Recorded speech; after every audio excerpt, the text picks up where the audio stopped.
నమస్తే, నేను Roja. Welcome to prime debate. కామాతురాణం న భయం న లజ్జ అంటే కామంతో కళ్ళు కప్పుకుపోతే భయం సిగ్గు ఉండవని పురాణాల్లో ఎప్పుడో చెప్పారు. కాలం మారుతున్న కలియుగం కాబట్టి ఈ నానుడి మాత్రం ఎవర్ గ్రీన్ గా మిగిలిపోయింది. కాకపోతే భయం సిగ్గుతో పాటు కామాంధులు మానవత్వం కూడా మర్చిపోతారనే మరో పదాన్ని యాడ్ చేస్తే ఇప్పుడు జరిగే సంఘటనలకు కరెక్ట్ గా సరిపోయేది.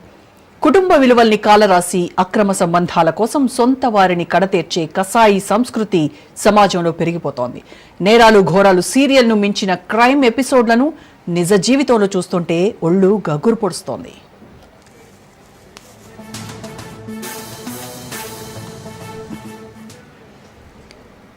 ఇల్లీగల్ అఫైర్స్ కోసం సిల్లీగా మర్డర్లు చేయడం ఈ మధ్యకాలంలో కామన్ అయిపోయింది.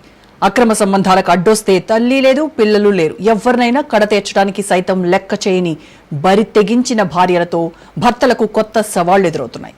ఎంజాయ్మెంట్ కోసం ఫ్యామిలీ సెంటిమెంట్ ను పక్కన పెట్టేసే భార్య భర్తల ఇల్లీగల్ మైండ్ సెట్ తో ఫ్యామిలీ మొత్తం అప్సెట్ అవుతోంది. దారుణమైన పోకడలు మారకపోతే కుటుంబ వ్యవస్థ చిన్నాభిన్నమయ్యే ప్రమాదం ఉంది.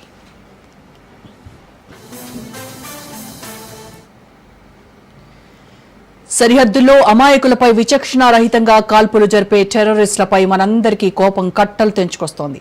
వారిని కాల్చిపారేయాలనే కసి పెరుగుతుంది. కానీ టెర్రరిస్టులకు ఏమాత్రం తీసిపోని విధంగా ప్రియుడితో అక్రమ సంబంధానికి అడ్డొచ్చారని సొంత భర్త పిల్లల్ని కిరాతకంగా నరికేసి ముక్కలు ముక్కలు చేసే మహిళల్ని ఏ రకంగా శిక్షించాలి? అక్రమ సంబంధం తప్పని వారించిన పాపానికి కన్న తల్లిని ఖతం చేసిన కామాంధురాలిపై ఎలాంటి కొరడా ఝళిపించాలి? బాయ్ ఫ్రెండ్ తో ఇల్లీగల్ ఎఫ్ఐఆర్ పెట్టుకుని పెళ్లి చేసుకున్న భర్తను హనీమూన్ కు తీసుకువెళ్లి హతమార్చిన నవవధువు కిరాతకాన్ని ఏ రకంగా వర్ణించాలి?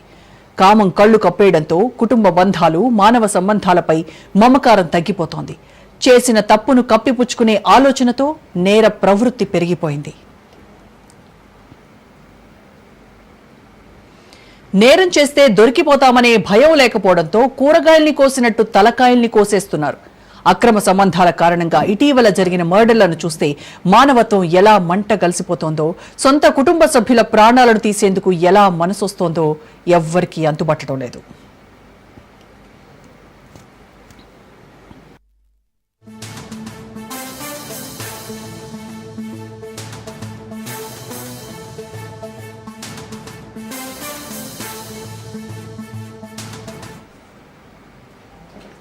ఇదే అంశంపై ఇవాళ డిబేట్లో మాట్లాడదాం. దీనికంటే ముందు ఒక షార్ట్ బ్రేక్ తీసుకుని వద్దాం. Stay tune.